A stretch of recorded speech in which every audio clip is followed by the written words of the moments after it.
lifted high, be lifted high. For your glory, be lifted high, be lifted high. 오후에 또 이렇게 각성을 먼저 좀 시켜야 될 것 같은 느낌이 있어서 재미난 얘기, 재미날지 안 날지 모르겠어요. 교황이 최고 랍비랑 만나게 됐어요. 이스라엘의 랍비가 교황을 방문하셨어요. 그래서 너무너무 즐거운 대화도 하고 환대를 막 해주셔서 랍비께서 되게 마음에 기쁨이 있었는데, 그 교황실 안에 보면 가운데 아주 오래된 전화가 있는 걸 보게 된 거죠. 그래서 이게 뭐냐 물어봤더니 그 하나님 나라, 하나님께 직접 전화하는 직통 전화라고. 그래서 그러냐고, 이걸 이렇게 하나님께로 올라가는 직통 전화. 어쨌든 뭐 이렇게 전화도 한번 해보는 것 같이 하고 대화도 즐겁게 마치고 딱 나가려는데 청구서가 딱 날라왔어요. 굉장히 비싼 거, 엄청 비싸게 나왔어요. 왜 이렇게 비싸냐 그랬더니 거리가 좀 많이 떨어져 있어서 그렇다고. 거리가 많이 떨어져 있다고. 그러다가 어느 날 교황께서 또 이스라엘을 방문할 일이 있었어요. 그래서 또 랍비가 이번에 되게 환영을 해준 거죠. 근데 이 랍비의 얘기도 보니까 나중에 대화 한참 나다 보니까 전화기가 있는 거예요. 이건 또 뭐냐 물어봤더니 여기 또 하나님과 통화하는 그게 있다고. 그래서 더 대화도 하고 전화 통화 한번 이렇게 해보고 내렸는데, 이번에 되게 비싸겠다 싶어서 딱 끊으려고 그랬더니 체크 수첩을 해가지고 수표 딱 끊으려고 그랬더니 그 얼마 안 된다고, 한 300원 정도, 3세겔 정도 좀 된다고. 그러니까 아니 왜 이렇게 싸냐 그랬더니 여기는 로컬 콜이다. 여기 로컬이다. 예루살렘에 가면 그런 분위기예요. 정말 주의 영광을 노래할 때 여기에 주님 오신다는 약속이 있는데, 그러다 보니까 신앙생활이라는 게 그냥 저기 있는 어떤 나라가 아니라 여기 안에 예수님이 걸었고 또 예수님이 여기 오실 수도 있다는 이 생각하면 이 감각이 달라져요. 여기 로컬 콜이구나. 여기 실제구나, 이런 마음이 들어요.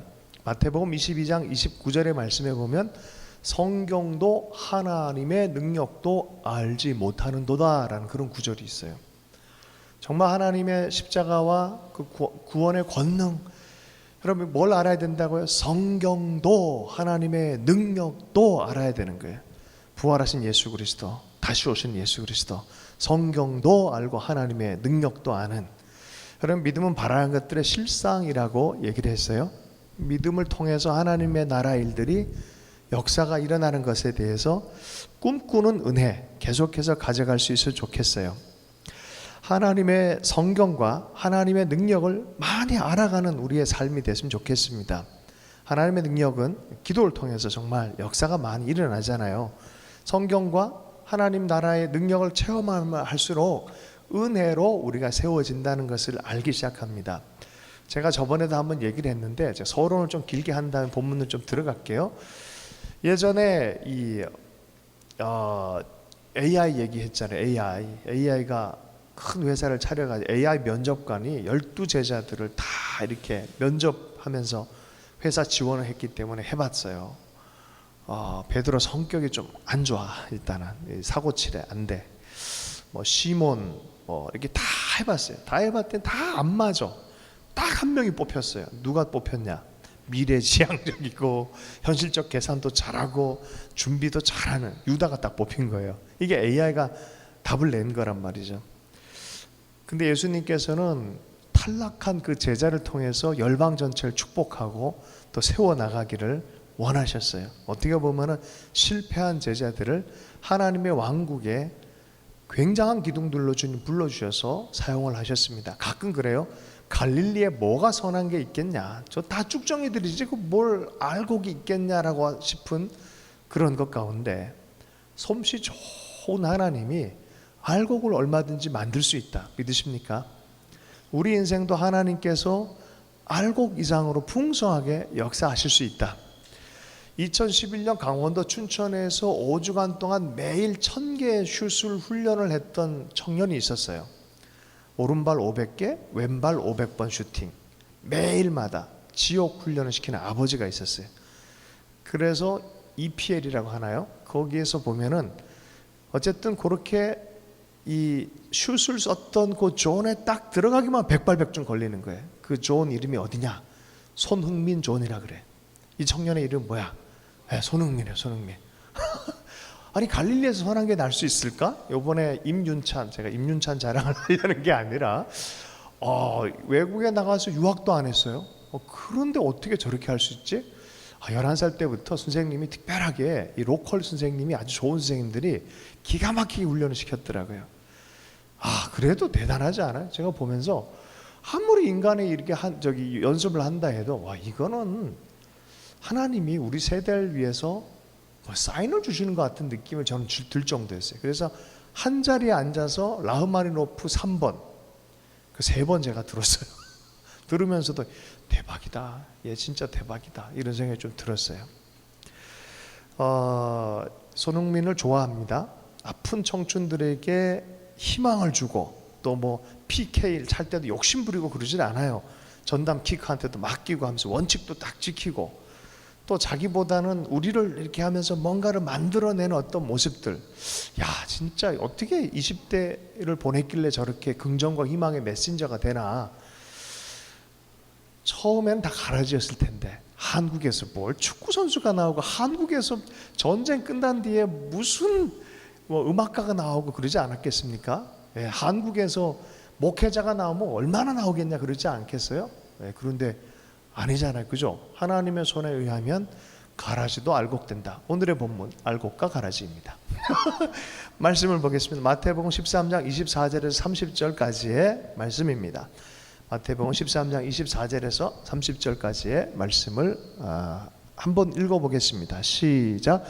예수께서 그들의 앞에 또 비유를 들어 이르시되 천국은 좋은 씨를 제밭에 뿌린 사람과 같으니 사람들이 잘 때에 그 원수가 와서 곡식을 가운데 가라지를 덧뿌리고 갔더니 싹이 나고 결실할 때 가라지도 보이거늘 집 주인의 종들이 와서 말하되 주여 밭에 좋은 씨를 뿌리지 아니하나이까 그런데 가라지가 어디서 생겼나이까 주인이 이르되 원수가 이렇게 하였구나. 종들이 말하되 그러면 우리가 가서 이것을 뽑기를 원하시나이까 주인이 이르되 가만두라.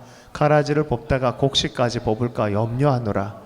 둘 다 추수 때까지 함께 자라게 두라. 추수 때에 내가 추수꾼들에게 말하기를 가라지는 먼저 거두어 불사르게 단으로 묶고 곡식은 모아 내 곡간에 넣으라 하리라.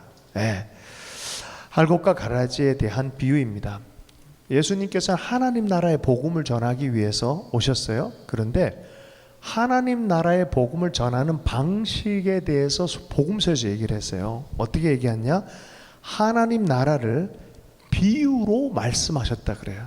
그래서 천국이 무엇인가라고 궁금하면 예수님이 복음서에서 얘기한 비유를 잘 보세요. 그러면 하나님 나라의 비유라 그래요. 그거를. 그래서 하나님 나라와 비유, 하나님 나라의 비유라는 표현을 써요. 그래서 비유들을 보면 천국의 원리가 거기 들어가 있어요. 그죠? 도대체 천국이 어떨까? 사복음서에 나온 예수님이 하신 얘기들, 성경 보면 빨간색으로 돼 있잖아요. 그 얘기들을 자세히 살펴보면, 비유를 보면 천국의 원리가 거기 나타나 있습니다. 하나님 나라의 모형인 교회 안에 알곡과 가라지 비유는 이런 내용입니다. 하나님의 자녀인 알곡과 예수님과 상관없는 가라지가 함께 자라고 있다는 거예요. 하나님 나라의 공동체에 알곡과 가라지가 같이 자라나고 있다는 거예요. 겉으로 보기에는 비슷해요.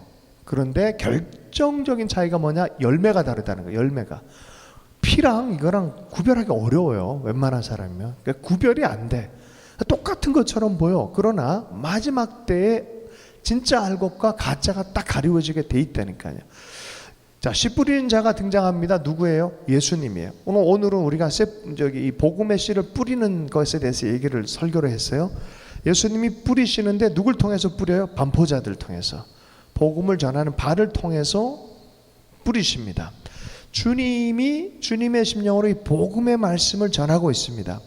아름다운 발을 통해서 뿌립니다. 그 뿌리는 사람들에게 하나님이 귀한 약속을 주셨죠. 눈물로 씨를 뿌리는 자는 어떻게 해요? 어떻게 해요? 기쁨으로 단을 거두는 그런 기쁨의 시간이 있다라고 말합니다. 뭘 거둡니까? 알곡을 거둡니다. 그런데 반대 세력도 있다라는 거예요. 어떤 세력입니까? 원수마귀도 있다라는 거예요. 이 믿음의 알곡을 거두지 못하게 하는 원수마귀도 있다라는 거예요. 방해자가 있어요. 어떻게 와서 뿌립니까? 몰래 와서 살짝 뿌려놓는다는 거예요. 비슷한 것 같은데 가짜를 살짝 뿌려놓는다는 거예요. 몰래 더 뿌려놔서 하나님 나라 안에는 겉으로 보면 어떻게 둘 다 자라나고 있는 거예요. 둘 다 자라나고 있는 거예요. 둘 다가 있는 거예요. 설교를 오해하지 말길 축복합니다. 여기 안에는 다 알곡이 되는 줄로 믿습니다. 그러나 한번 보세요. 옆에 사람이 알곡처럼 보이나 가라지처럼 보이나 싹 봐주고 이렇게 자라는 과정에서는 식별이 되지 않아요. 가라지는 곡식과 아주 비슷합니다. 고린도후서 11장 14절 15절에 보면은 사탄도 자기를 광명의 천사로 가정한다라고 말합니다. 그러므로 사탄의 일꾼들도 자기를 의의 일꾼으로 가장하는 것이 또한 큰일이 아니다. 저희의 결국은 그 행위대로 되리라라고 표현해서 행위와 그 열매를 통해서 정체를 알아보는 것에 대해서 얘기를 합니다. 마태복음 7장 16절 20절에 보면 그의 열매로 그들을 알지니 가시나무에서 포도를 또한 엉겅퀴에서 무화과를 따겠느냐. 좋은 나무가 나쁜 열매를 맺을 수 없고 못된 나무가 아름다운 열매를 맺을 수 없느니라. 이러므로 그의 열매로 그들을 알리라. 진짜인지 아닌지 뭘 통해서 안다고요? 열매를 통해서. 그리고 열매가 좋길 축복합니다. 삶의 열매를 좋게 맺어가는 우리가 끝까지 주님 만날 때까지 우리가 육신으로 만날 때까지 우리는 그렇게 해야 될 줄로 믿습니다. 하나님의 자녀는 뭐가 좋다? 열매가 좋다. 자, 어떤 열매요? 예수님 닮은 열매예요. 예수 생명 DNA를 지닌 거예요. 예수를 닮은 열매. 저 사람을 볼 때 누가 보여야 돼요? 예수님이 보여야 되는 거예요. 누굴 이렇게 볼 때 저 사람이 볼 때 예수님 쪽인가 아닌가 헷갈릴 때가 있잖아요. 그러나 예수님 쪽으로 격려해 줘야 되는 거예요. 할렐루야. 옆 사람에게 당신은 예수님을 닮으셨습니다. 당신은 예수님 닮으셨습니다. 가라지는 입술로 예수님을 주여 주여 부르지만 실제로 진리를 쫓지 아니하고 불의 가운데 줬다가 나쁜 열매를 맺어요. 오늘 우리가 오면서 그 얘기를 한참 해서 신천지 얘기. 신천지에서 하는 게 뭐예요? 추수꾼. 성경에서 여기서 나온 거예요. 추수꾼이 구원으로 드릴 때 알곡, 그리고 가라지는 모아서 심판대로 던져놓는 거예요. 그게 추수꾼이에요. 마지막 때 천사가 하는 일, 영혼이 하는 일들. 근데 그 이단 단체가 그 영혼 구원하기 위해서 파송하는 그런 전도자, 그들 입장의 전도자를 추수꾼이라 그래요. 교회 들어와서 분란을 일으켜요. 분열과 영혼을 사냥하고 구원의 증거가 되는 예수 그리스도의 복음을 가리워버리는 그런 일들을 해요. 그게 뭐라고요? 마귀가 가라지를 뿌려놓는 거는 너무 흡사한 거죠.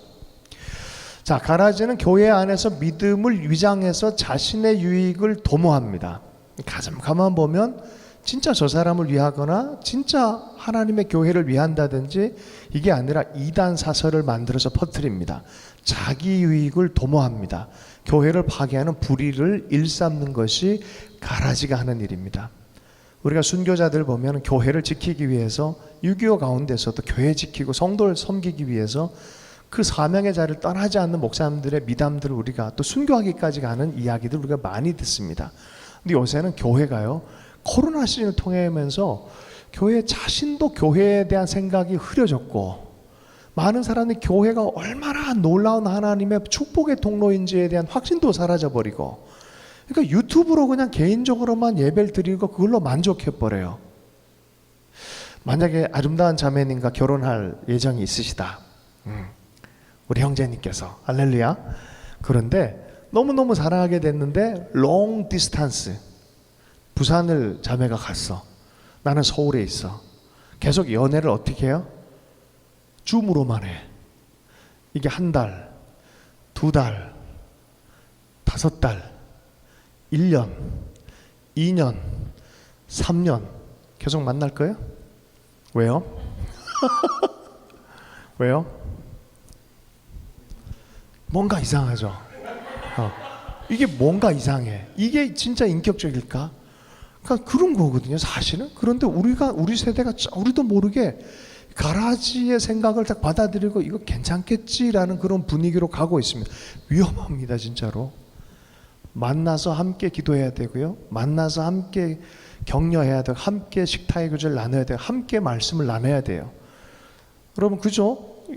좀 아무리 좋아도 그거는 사랑이 아니죠. 그 상태에서 평생 가야 된다. 결혼하겠어요? 안 하죠, 당연히. 그건 아니에요. 인격적인 건 그래서 그거는 어쩔 수 없는 상황에 하는 것이 대체제이지 그게 본질이 될 수는 없어요. 교회는 모여야 됩니다. 함께 모여서 힘을 얻고 터치가 있고 격려가 있고 눈빛과 눈빛이 마주치면서 성령이 역사하는 것들을 함께 은혜 안에서 경험을 해야 돼요. 주님께서 말씀하시면 지금은 은혜 받을 때 구원의 날이다 라고 말씀하면서 종들이 그래요. 그럼 이거 추수의 때 구원의 때 같이 일하는데 이거 피는 먼저 좀 뽑으면 안 되겠습니까? 라고 했더니 뭐라고 합니까? 가라지 뽑는 거를 우리가 가서 이것을 뽑기를 원합니까? 물었더니 주인이 그런 얘기를 해요. 가만히 두어라. 가라지를 뽑다가 곡식까지 뽑을까 염려하노라. 둘 다 추수 때까지 함께 자라게 두어라. 뽑지 마라. 그대로 둬라라고 말합니다. 추수 때는 곧 심판의 때예요. 마지막 심판의 때에는 이런 추수의 역사들이 일어나요. 양쪽 다 추수가 일어납니다. 근데 지금은 그 추수의 때, 심판의 때가 아니라 지금은 어느 때의 때라고요? 은혜의 때요. 구원의 때라고 말합니다. 지금은 모든 사람이 회개하고 죽게 돌아오는 구원의 때요. 은혜의 때다라고 말합니다. 예수님께서 가라지 심판 때까지 놓아두시는 이유가 뭐냐? 여기서 우리의 좀 이제 확대되어진 생각이 필요해요. 은혜의 때. 하나님께서 어떻게 한 명이라도 좀 변화가 해서 조금 더 변화가 나타나길 원한다. 오면서 우리 자매님들 뒤에 차를 타고 오면서 올해는 한 명이라도 어떻게 좀 할렐루야 개인적 구원도 일어났으면 좋겠다 뭐 이런 얘기를 했어요. 그 마음이에요. 할렐루야. 여기 비유하면 안 되는데 어쨌든 예수님께서 가라지 심판 때까지 놓아두시는 이유는 도대체 뭐냐? 가라지도 은혜의 날 동안에 회개하고 돌아오길 원하시는 하나님의 마음이에요. 비유를 잘 보면요 그래요. 가라지마저도 어떻게 하는지. 하나님은 실력이 있으시다 없으시다? 있으시다. 하나님은 실력이 있으시다. 조금이라도 믿음의 틈이 있으면 그거 데리고 그냥 변화시켜 버리시는 능력이 있으시다. 창세기 6장에 보면은 노아가 120년 동안 방주를 짓습니다. 하나님의 구원과 심판을 전하면서 100여 년 동안 계속 방주를 지은 거예요. 요거를 베드로전서 3장에서는 이렇게 얘기를 해요. 예수님이 성경에 우리 이 한글 사도신경에는 없는 건데 영어 사도신경에는 있는 내용이 있어요. 아주 중요한 내용이 있는데 예수님이 죽으셔서 어디에 갔다고 나왔습니까? 영어 사도신경에 Apostle Creed. 거기에 보면 주님이 죽으신 다음에 3일 만에 부활하셔서 우리는 그렇게 곧바로 가는데 영문에는 뭐가 돼 있냐면 어디에 갔다 그럽니까? Go to hell이라는 표현이 있어요. 주님이 지옥을 가신 거예요. 지옥을 가셔서 뭘 하고 계시나? 그게 베드로서 3장 20절의 말이에요. 옥에 있는 영들에게 이 복음의 소식을 전했다라는 거예요. 그러면서 표현하기에는 이런 표현이 있어요. 노아의 이게 찾아보세요. 베드로전서 3장 20절. 제가 거짓말하는 게 아니라 성경에 나온 얘기를 하는 거예요. 노아의 날 방주를 예비할 동안 하나님이 오래 참고 기다리실 때라는 표현을 써요. 노아의 날 방주 예배할 동안 하나님이 오래 참고 기다리실 때. 아니 노아한테 좀 능력을 좀 출중하게 해서 10년 만에 만들어 버리면 될 텐데. 아니 120년이나 걸려서 만들게 한 이유가 뭘까? 여기 답이 있어요. 노아의 날 방주 예비할 동안 하나님이 오래 참고 기다리실 때 주님은 어떻게 해요? 한 명이라도 어떻게 해서는 더 변화가 일어나서 구원받기를 원하시는 거예요. 가라지로 심판당하는 게 하나님의 마음이 아니시란 소리입니다.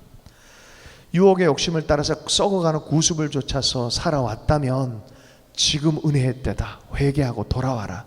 변화받으라 라고 말합니다. 믿음에 반대하고 불신앙으로 살고 불의와 타협하고 살아가는 삶이냐, 가라지의 삶을 살고 있냐, 지금 회개하고 그리스도 안으로 돌아와서 의와 진리의 거룩함을 좇는 새 사람이 되어라 라고 말하는 거예요. 새 사람의 삶을 살길 원하는 거죠.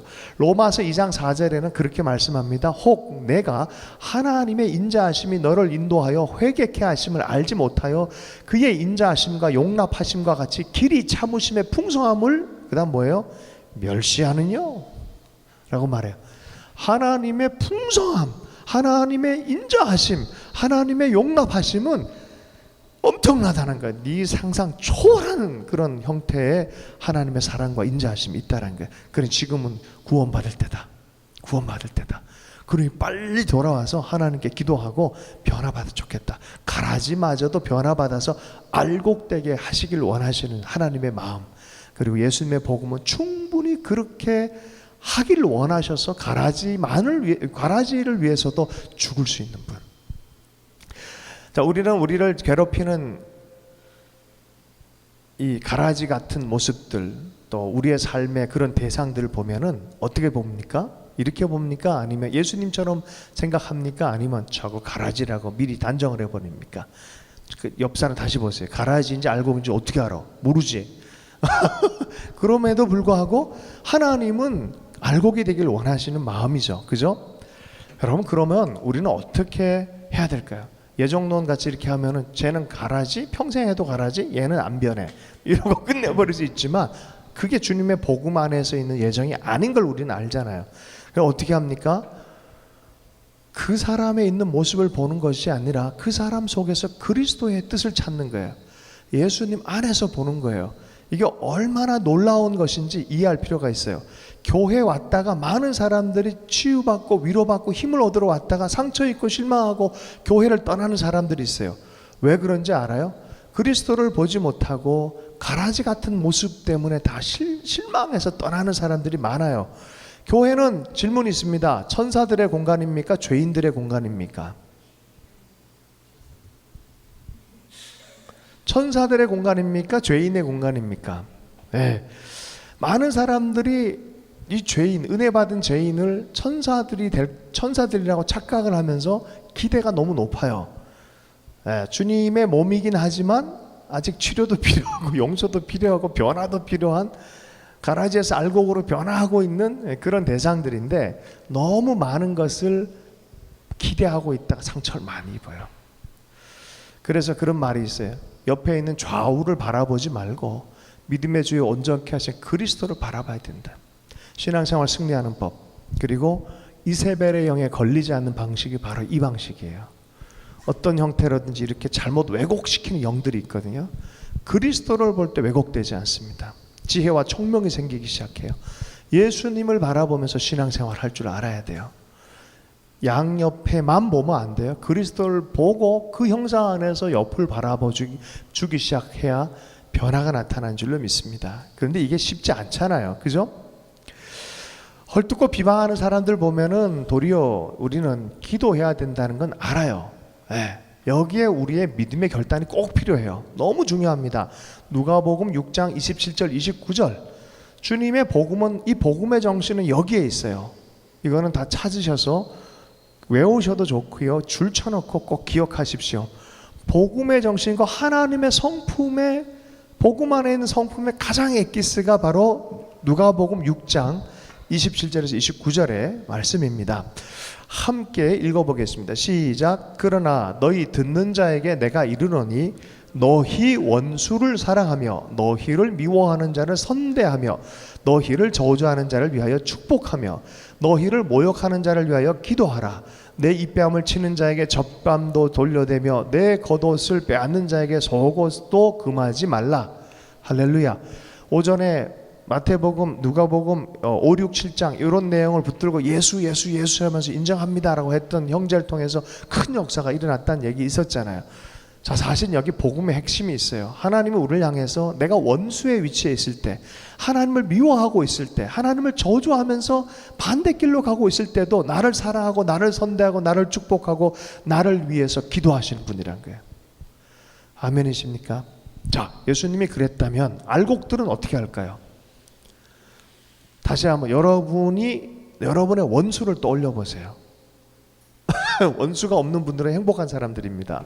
원수를 떠올려 보세요. 원수를 사랑하십니까? 사랑해야 됩니다. 아멘. 미워하는 자를 떠올려 보세요. 그를 향해 선대하십니까? 우리 어른들은 참 좋은 속담을 갖고 있어요. 미운 놈한테 뭐 더 준다고? 떡 하나 더. 이게 선대예요, 선대. 미운 놈한테 떡 하나 더 준다고. 너는 미운 놈이야 확정시키는 게 아니라 진짜 선대하는 거예요. 선대하는 거. 너희를 저주하는 자를 축복하고, 저주하는 사람들 보면 짜증나지 않아요? 막 이상하게 말 만들고 사람 이상하게 만드는 거 보면 속상하지 않아요? 근데 그들을 향해서 어떻게 축복해 주라. 여러분, 이게 예수 그리스도께서 하신 일이고 복음이 하는 일이고 우리도 살아가야 될 알곡의 열매예요. 이게 하나님이 뭘 통해서 본다고? 열매를 통해 본다고. 우리는 이런 열매가 있습니까? 너희를 모욕하는 자를 위해 어떻게 하라고요? 기도해라. 와우. 뺨치는 사람한테도 더 이러한 믿음의 열매들이 있기를 원합니다. 근데 사실 없다면 우리는 가라지죠. 그죠? 가라지 같이 사는 거예요. 그리고 나도 내 기준을 갖고 막 내 원하는 대로, 나한테 좋은 사람은 축복해주고 싫어하는 사람은 그냥 막 저주해버려, 같이 저주해버리는, 그러면서 계산적인 사랑을 시작하고 그러다가 그냥 상처 입고 뭐 그러다가 마귀적인 사람으로 변하죠. 아, 이게 내가 힘이 없어서 그래. 그러면 힘을 막 축적하죠. 힘을 축적하고 막 그래가 사람을 휘둘르기 시작합니다. 누구 닮았습니까? 예수님 닮았습니까? 마귀 닮았습니까? 마귀 닮은 거예요, 그게. 정확하게 마귀의 길을 걷고 있는 것입니다. 다시 한번요, 주님께서는 이 길이다라고 산상수훈에서 말하고 우리에게 이렇게 말했어요. 너희들에게 이러한 열매가 예수님 때문에 나타나기를 원한다는 거예요. 믿음의 초보에게는 너무 힘든 일입니다. 어떻게 저 인간을 용서해? 어떻게 저런 인생을 사랑해? 그러면서 낙심과 불평이 편해요. 솔직히 한번 확 하면 속이 편하거든요. 그런데 여기서 바로 믿음을 지켜야 될 포인트가 있어요. 믿음이 굳건해져야 되는 포인트가 바로 이 포인트. 그럼에도 불구하고 우리는 이 예수의 복음의 열매대로 할 수 있는 사람, 이게 믿음을 지키는 거예요. 이것이 믿음을 지키는 거예요. 아멘이십니까? 이 믿음이 지켜지면 열매가 나오기 시작합니다. 그리고 어느 순간에 내 마음이 길가, 가시밭, 그리고 또 뭐 있죠? 돌밭이 좋은 땅으로 변했구나라는 걸 아는 거예요. 그게 좋은 땅이에요. 그 좋은 땅에 주의 말씀이 역사가 일어나면 30배, 60배, 100배로 열매를 맺는 것입니다. 원수가 정말 빼앗으려 하는 것은 바로 이것이에요. 이 믿음은 빼앗으려는 거예요. 하나님이 누군지에 대해서 바르게 알면요, 우리 마음을 지킬 수 있어요. 바른 믿음에 이 지킴이 꼭 필요합니다. 사람들, 내가 일하는 곳 또 상황에 요동하지 말고 부르심의 상을 위해서 굳건하게 믿음을 지킬 수 있는 우리의 삶이 되었으면 좋겠습니다. 말씀을 좀 갈무리하면서요, 원수 마귀가 있다는 걸 알아야 돼요. 길가에서 새가 와서 말씀을 확 채가고 마음밭이 변하지 않도록 계속 딱딱하게 만들고 가라지만 자라나게끔 하려고 하는 세상의 영들이 있다는 걸 알 필요 있습니다. 믿음의 방해거리를 만들어서 우리는 어떻게 됩니까? 항상 깨어 있어야 돼요. 그러려면 어떻게 해요? 항상 그리스도와 우리 요새 우리 윤 목사랑 자주 나눈 얘기가 있는데, 예수 그리스도와 부활하신 하나님 외에는 온전히 그분만을 바라보는, 그분을 집중하는 것이 바로 이러한 유혹에서 깨어 있는 것이다. 그리스도를 바라보며 주님처럼 살아가는, 주님이라면 어떻게 하셨을까라는 것을 먼저 생각하고 그 믿음을 지키며 나아갈 때 성령님은 강력하게 우리의 삶 안에 열매를 맺게 해 주실 줄로 믿습니다. 이게 약속이에요. 자, 두 번째는 하나님께서 우리를 택하시고 우리에게 일을 맡겨주시고 우리를 일으켜서 우리도 또 사명자로 살아가도록 세운 것에 우리가 마음에 지침 없이 감사가 계속 돼야 돼요. 하나님, 내가 계속 이렇게 살아가게 해주십시오. 복음을 전하며 살게 해주십시오. 끝이 다가온다고 생각하면 생각할수록 더욱 성령을 의지하여 믿음을 지키면서 이 믿음의 복음을 계속해서 전하는 그런 인생이 되어야 될 줄로 믿습니다. 교회를 섬기고 지체를 섬기는 것에 대해서 이 마음으로 섬길 때 비로소 우리에겐 자라남이 있어요. 유익도 있어요. 만약에 그러지 않고 하면요, 자꾸 상처만 입어요. 교회 다녀도 별거 없다라고 얘기를 하고 믿음도 자라나지도 않고 10년 교회를 다녔는데 지혜를 따라 말씀을 따라 신앙생활을 하지 않았기 때문에 열매를 볼 수가 없는 거예요. 요즘 그래요. 그래서 교회가 교회로서의 어떤 모습을 못 보이고 참 교회 다니는 사람 다 그래 뭐 이런 식의 얘기를 전 세계적으로 듣고 있어요. 그래서 사도 바울이 그래요. 복음을 담대하게 전하도록 나를 위해 기도해달라라고 기도를 했고요. 사도행전 4장에 보면 교회 전체가 담대하게 이 예수의 복음을 전하게 해달라고 또 하나님께 간청을 해요. 이게 그리스도 예수의 복음이에요. 복음을 전하고 복음을 살아가는 인생들, 바로 알곡의 인생들인 줄로 믿습니다. 모든 하나님의 거인들은 처음에 다 약한 사람들이었다. 허드슨 테일러가 얘기했어요. 겉으로 보면 다 가라지처럼 보인다는 거예요. 처음부터 알곡이 아니란 거예요. 가라지처럼 보이는 것이 실력 좋은 우리 하나님이 우리로 하여금 알곡이 되게 만드신다는 거예요. 아멘이십니까? 우리 다 알곡 신앙인 됐으면 좋겠어요. 몇 가지 예를 허드슨 테일러가 이런 얘기를 했어요. 모세의 약점은 그의 성질이었다는 거예요. 성질 때문에 고민 좀 하시는 분 있습니까? 위로받길 축복합니다. 이게 그렇죠. 솔직히 얼마나 욱을 잘합니까? 그냥 기분 나빠 가서 그냥 퍽 힘이 있으니까. 모세의 약점 그의 성질인데 그를 지구상의 가장 온유한 사람으로 하나님 만드셨어요. 기드온의 약점은 뭐였습니까? 자존감이 너무 낮아. 자존감이 너무 낮고 뿌리 깊은 불안감이 있어. 그 시대 정서가 그랬어요. 그런데 그러니까 하나님이 기드온만큼은 기드온의 이름을 사용해서 기드온의 칼이요 여호와의 칼이야 하면서 기드온을 격려하면서 끌어내버려요. 그리고 하나님 붙여준 별명이 뭐예요? 큰 용사여 일어나라라고 말해요. 가장 연약한 자를 큰 용사를 만들어버려요. 아브라함은 어떻습니까? 자기를 보호하기 위해서 아주 이기적인 인생이잖아요. 아내마저도 2번 팔아버렸어요. 놀렐루야. 솔직히 복의 근원이 아니라 이건 원수야. 이건 어떻게 자기 살려고 아내를 팔어? 그런 사람을 그죠? 모든 믿는 자의 조상으로 믿음의 복을 통해서 다 많은 사람들이 하나님의 복을 받도록 하나님 만드셨어요. 충동적이고 의지가 약한 베드로. 기분 좋을 때 팍 나갔다가 그냥 너무 나가 이 사람은. 나갈 때 안 나가고 안 나갈 때 그냥 뒤로 돌아가 버리고 하여튼 뭐 그런 사람을 하나님이 반석이라는 표현을 쓰세요. 반석을 만드시는 분. 다윗은 어떻습니까? 별별 짓을 다 하고 사람을 교살하고 정말 가정을 파괴한 사람이에요. 그런데 이 사람이 하나님의 마음이 합하다라는 그런 음성을 듣는 존재로 하나님 만드셨어요. 여러분 믿음의 이야기를 나열하는데 시간이 너무 많습니다. 뭐 히브리서 11장에 보면 다 나와요. 바락, 삼손, 입다, 쭉 사무엘 모두가 다 그래요. 자, 그런 모습들을 하나님께서 변화시키셔서 열매가 있게 만드셨어요. 하나님은 우리를 그렇게 만드시는 분인 줄로 믿습니다. 열매 맺는 우리 신앙인들 됐으면 좋겠습니다. 주신 말씀 붙들고 기도할 때 그리스도 예수 안에 있는 이 복음, 은혜의 때에 대한 이해를 바르게 해서 그리스도인으로 사는 정말 주님 우리의 삶을 볼 때 그리스도를 보는 그런 역사들이 우리의 삶 안에 있어서 열매 맺는 신앙인들, 특별히 다음 세대에 아까 들어오는데 외국계 애들이고 한국인 섞여 있더라고요. 한 20대 애들이 우르르 왔다 갔다 하는데 기도의 마음이 생겼어요. 우리 젊은 아이들 위해서 좀 기도 하나씩 가지면 좋겠는데 오늘 우리 성균 목사님, 우리 윤 목사님도 같이 기도 제목들 젊은이들 위해서 기도 부탁하고 또 말씀 기도 부탁합니다. 함께 기도하겠습니다.